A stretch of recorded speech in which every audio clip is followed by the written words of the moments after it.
So on the second day of the three-day Munich Security Conference, which was yesterday, the governments of the UK, Germany, France, Sweden, and the Netherlands issued a joint statement on the death of Alexei Navalny. And that statement, which we'll look at more closely, claims that Navalny was killed by a poison found in dart frogs. The Western corporate media instantly trumpeted this statement without a hint of skepticism. I learned of it myself from a Toronto Star news alert, which was deposited in my email inbox minutes after the statement by these governments came out.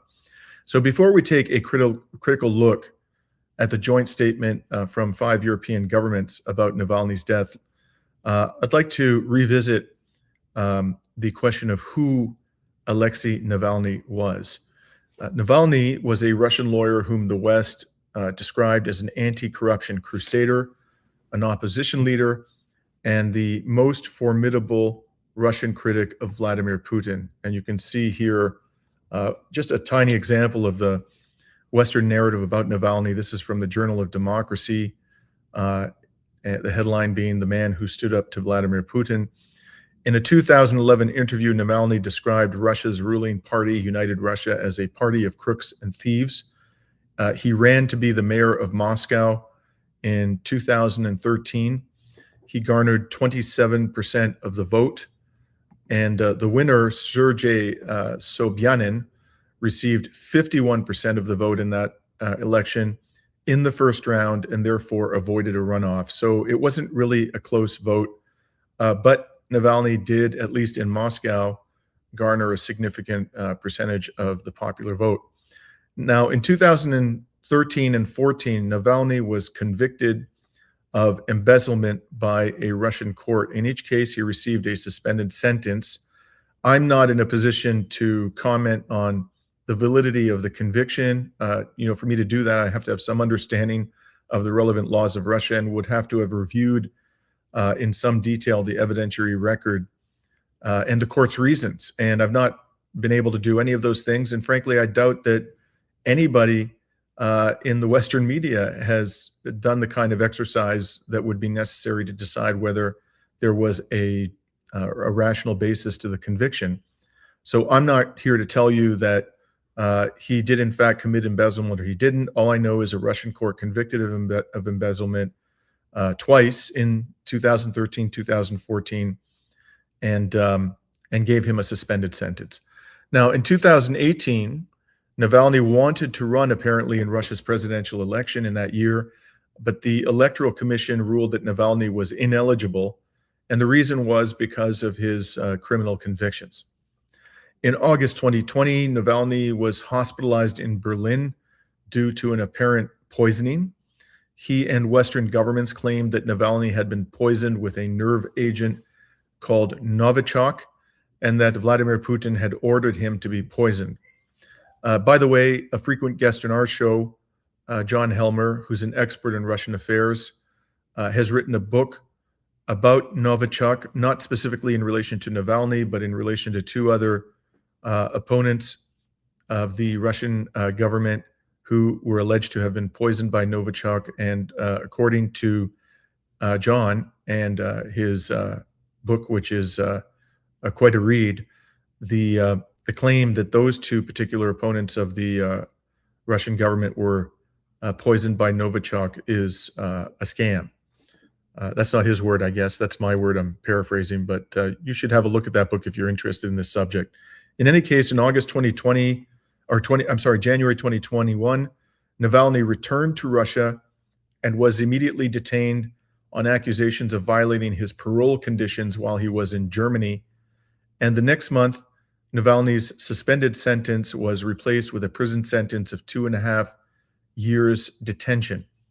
In March 2022, Navalny was sentenced to an additional 9 years in prison after being found guilty of embezzlement and contempt of court in a new trial. And in August 2023, he received another sentence of 19 years on extremism charges. Again, I'm not in a position to evaluate any of those convictions to offer an opinion, just because I'm not steeped in the relevant laws of Russia, nor have I been able to review the evidentiary record, the transcripts, and so forth. I don't speak Russian. I don't have the ability to do that without engaging in an extensive translation exercise. So I'm not going to offer to you an opinion about whether those convictions were valid or invalid. I don't assume that they were valid. I don't assume that they were invalid either. I'm just reporting the fact that they happened. Now, in February 2024, the Russian government announced that Navalny had died in prison. And Western governments immediately accused Vladimir Putin of having ordered his death, a charge which the Russian government strenuously denied. Now, interestingly, at the time after Navalny died, the head of Ukrainian military intelligence, Kirilo Budanov, contradicted the claim of Western governments. And here you can see an article from 25th February 2024 from Ukrainska Pravda, a pro-Ukraine and I think it's fair to say anti-Russia media outlet in Ukraine, entitled "Ukraine's Defense Intelligence Chief Claims Navalny Died of Natural Causes." So Budanov presumably knows a thing or two about what's going on in Russia. He is, after all, certainly at that time, he was the head of Ukraine's defense intelligence, stated that Russian opposition politician Alexei Navalny died of natural causes, specifically a blood clot. And he was quoted as saying, "I may disappoint you, but we know he died from a blood clot. It's more or less confirmed. This is not taken from the internet, but unfortunately, a natural death." So for what that's worth, he certainly wasn't buying into the narrative at that time that the Russian government had murdered Alexei Navalny. And you'd be hard-pressed to find someone who is more hostile to Vladimir Putin than Budanov.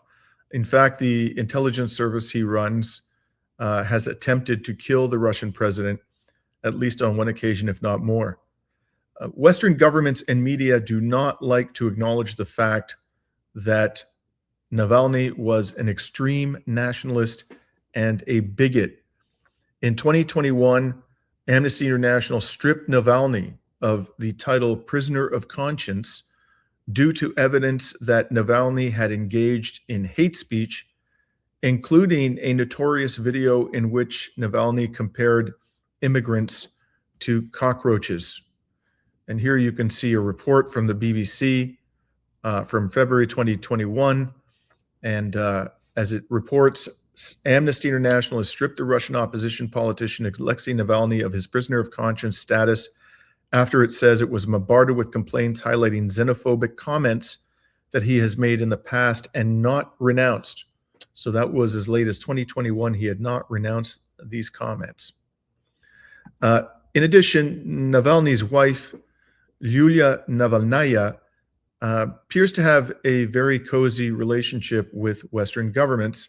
In February 2024, Navalnaya met with Joe Biden at a time when the Biden administration was waging a proxy war against Russia.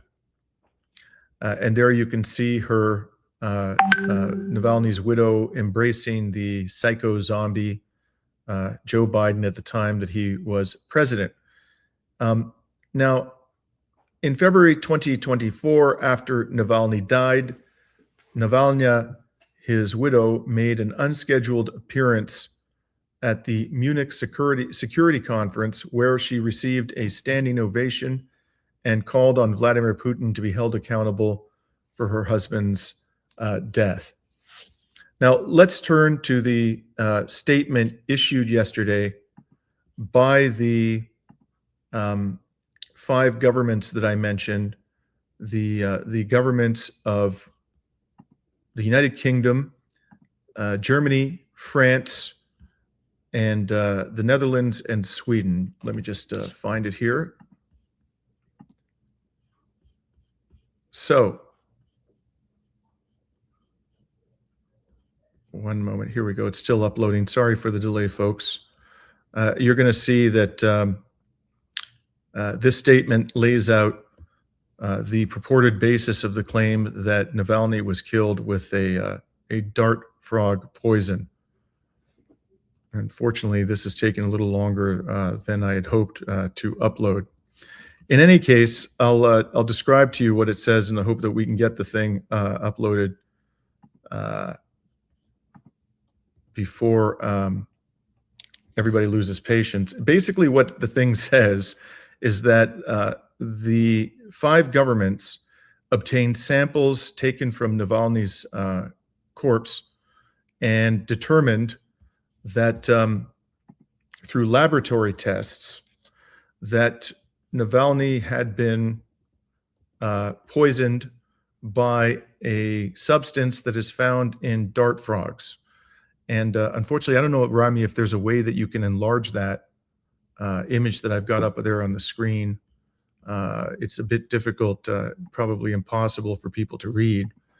But the key things to understand about this statement are the following. First of all, the 5 governments in question do not identify who conducted the laboratory tests. We don't know whether they're independent of the governments.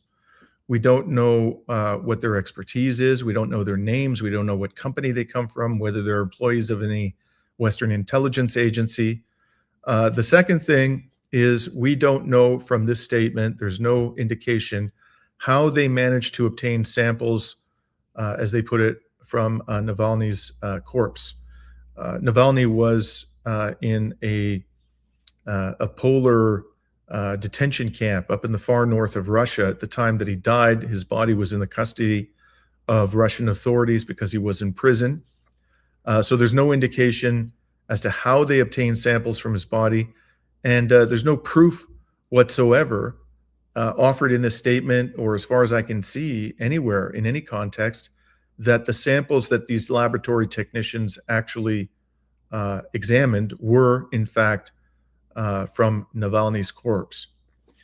And thirdly, there is a lot of emphasis in this statement about the chemical weapons aspect of their allegation. They say as follows: Russia's repeated disregard for international law and the Chemical Weapons Convention is clear. These latest findings once again underline the need to hold Russia accountable for its repeated violations of Chemical Weapons Convention and, in this instance, the Biological and Toxin Weapons Convention.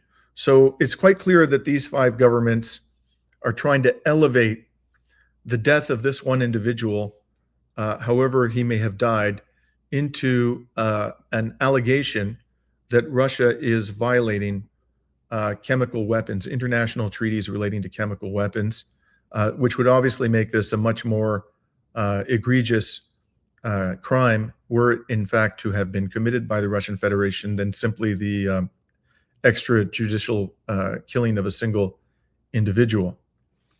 Now, there are so many problems with this statement that it's really hard to know where to begin. First of all, as I indicated, where are the lab tests? Have they been published? They're not part of this statement. I have not seen any report. I've checked the Western media, including the outlets like The Guardian, for example, The Telegraph, that are promoting this narrative as aggressively as possible. I've not seen any indication that the lab tests have been published. I've not seen any indication as to who the persons were who conducted the lab tests and whether they were affiliated with any of these governments or they were independent experts. I've not seen any explanation of how they obtained or purportedly obtained samples from the body of Navalny after he died, despite the fact that his body was in the custody of Russian law enforcement authorities. I've not seen any proof that what they examined were, in fact, samples taken from the body of Alexei Navalny. Basically, therefore, we are simply being asked to have faith in these the intelligence agencies of these 5 European countries, because there's absolutely no objective, credible evidence to back up anything that they're saying. This is simply unsubstantiated assertion by the governments of the United Kingdom, France, Germany, Sweden, and the Netherlands. Now, I would think that the obvious question here is why the hell would anyone trust these people? One could go on and on for hours recounting the lies of Western intelligence agencies and these governments in particular when it comes to crimes alleged to have been committed by official enemies of the West. I'll just mention one in passing, and that is we were told for 4 years or more that the reason why that Donald Trump defeated Hillary Clinton in 2016 was because Russia hacked the 2016 election and engaged in gross interference in U.S. politics.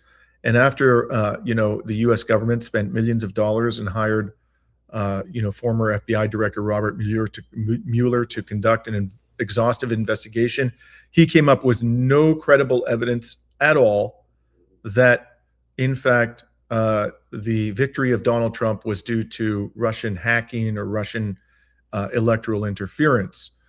And in fact, much of that claim was based upon a character named Christopher Steele, a Brit who was working with British intelligence or an agent of British intelligence. And the so-called Steele dossier was ultimately demonstrated to be a pack of implausible lies. So that's just one instance. I could name many more. For example, I could point out and will point out that all 5 of these governments and their respective intelligence agencies are providing full-throated support to Israel right now, as Israel is carrying out a genocide right now. So these agencies and the governments who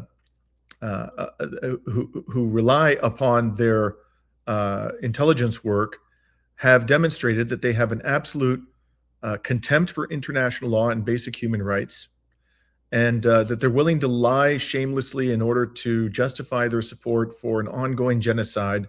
So I would humbly suggest to you all that anyone who believes these people and is willing to make a leap of faith when they make claims of this nature against an official enemy of the West without any credible objective evidence to back them up, that you're naive at best and that you're a damn fool at worst. So I myself refuse to take their word for it unless and until I see objective evidence, credible objective evidence to back it up.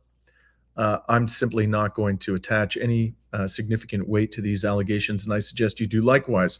And by the way, since we're on the subject of credibility, as I mentioned, they're making a big deal in their joint statement, these 5 European governments, about chemical weapons.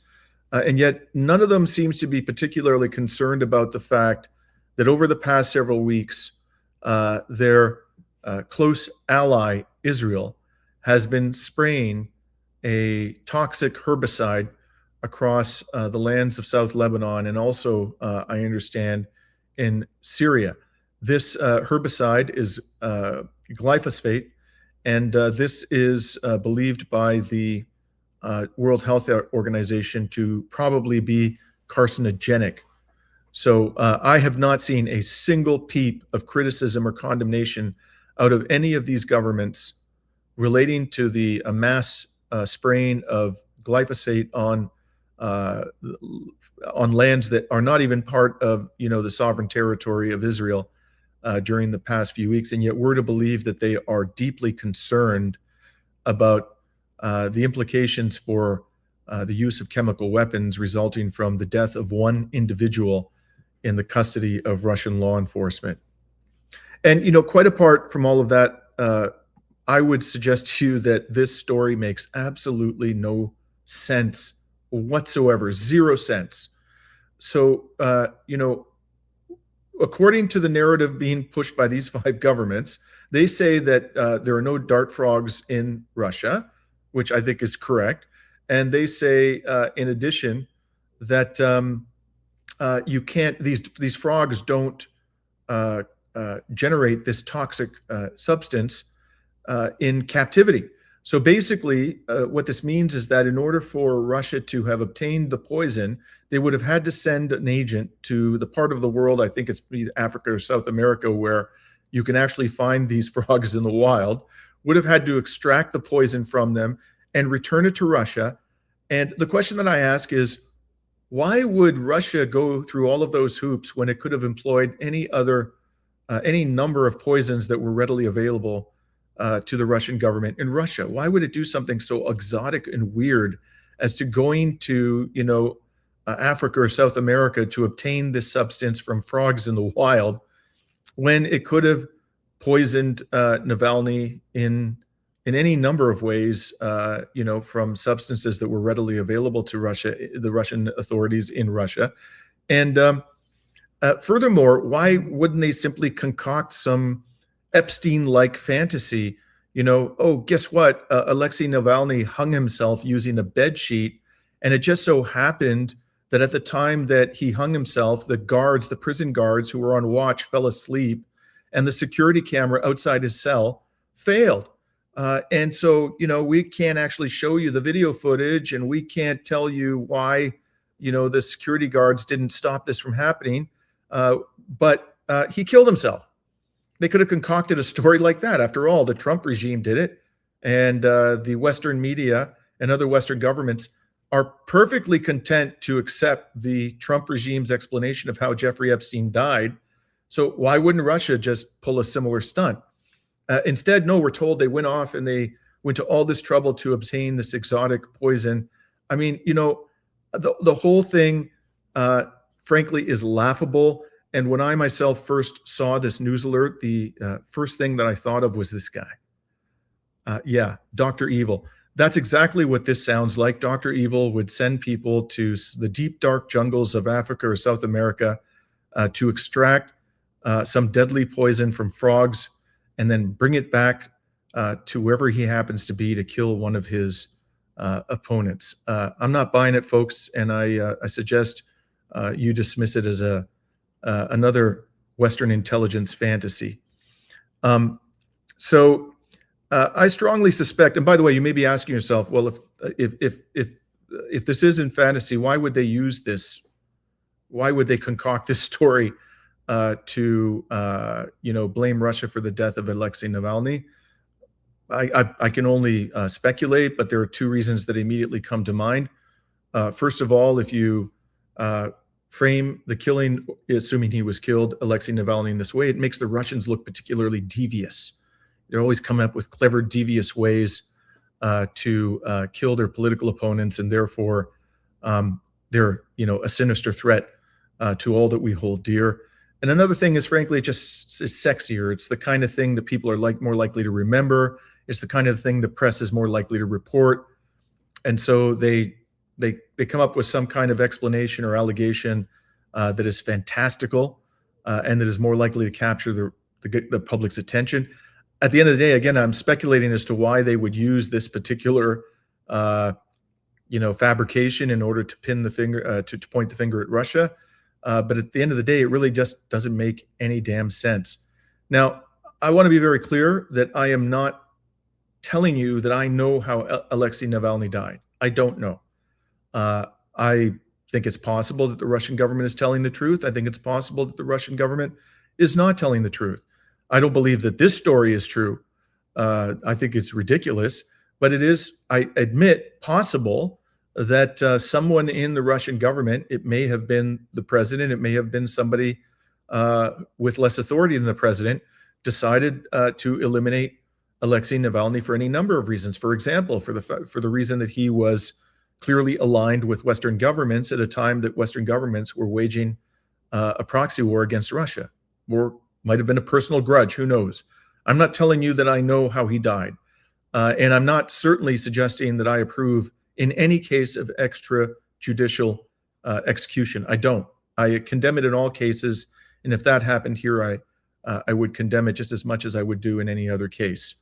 My point here simply is that there is no credible evidence to date offered by any Western government or by Navalny's widow that Navalny was killed by Russian authorities. And as I said earlier, even Kirill Budanov, the head of defense intelligence in Ukraine, said in February of 2024, shortly after Navalny died, that it was the conclusion of his agency that Navalny died of natural causes. Now, what I do know I don't know how Alexei Navalny died and don't purport to know.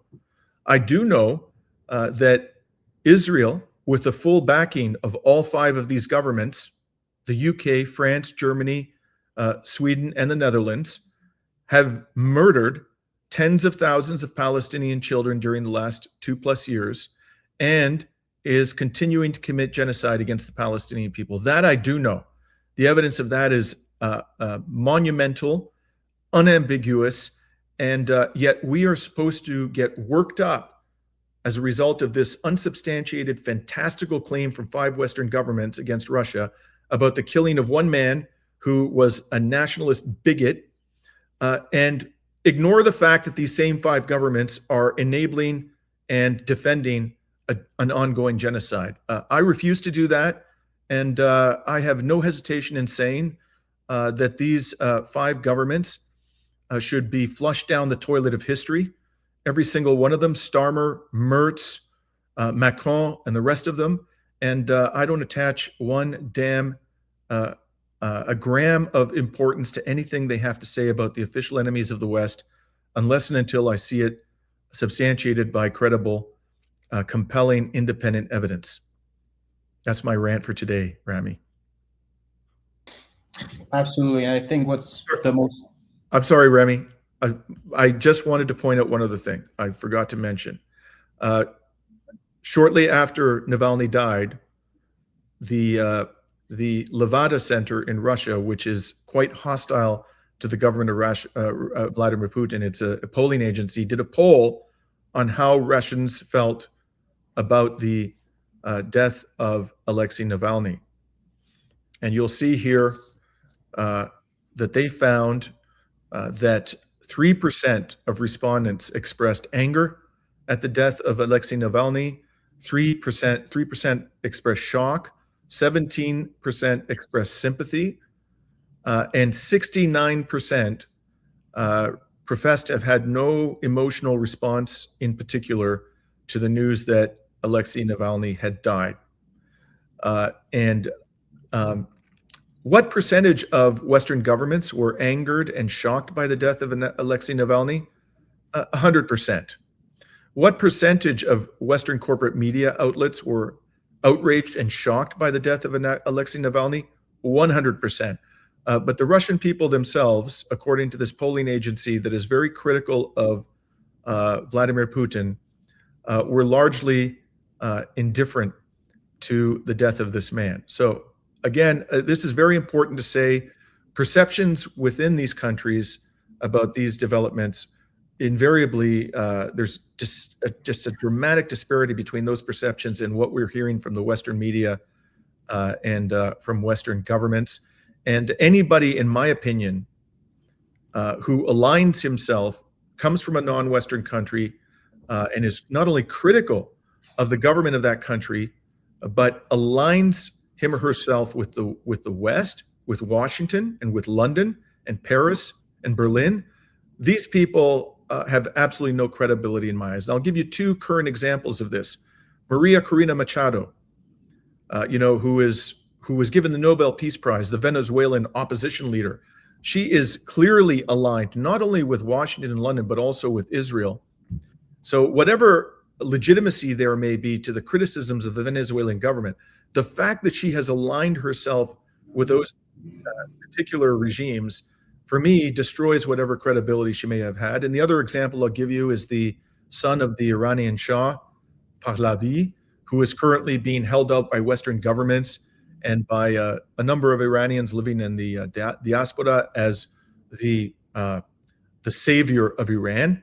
Again, somebody who has aligned himself 100% with Washington and with Israel. From my perspective, whatever criticisms you could make against the Iranian government, Pahlavi has destroyed his credibility by virtue of the fact that he has aligned himself with these monsters in Washington and Tel Aviv. So that's all I have to say on this subject, Rami. And the timing is quite specific, right? So there's this Munich Security Conference going on. Everyone's going wild with the Epstein leak, and the United States needs to remind the world that the enemy is Russia, and it comes with these bogus claims of frog dart poison, but it's not exclusive to just to just Russia. Radio Free Asia keeps spreading propaganda and lies through anonymous sources about the Democratic People's Republic of Korea, North Korea, such as these bogus claims that people could only have one haircut, the haircut of Kim Jong-un. Or even more silly is this claim that the Cuban government employed or built some laser guns that can produce headaches for American embassy staff, named the Havana syndrome. And this is just meant to demonize countries and, as you said, right, like remove the humanity from them and just turn them into a big image of the biggest form of evil, so that when it comes to us suffocating them with sanctions or building support for war, then it's a lot easier to do this. Because, I mean, and we talk to regular people, you know, in Canada, friends of friends, or friends in general. When we talk about Russia, it truly is the most absurd claims you'll ever hear about them, about Russia. And it comes through these bogus titles.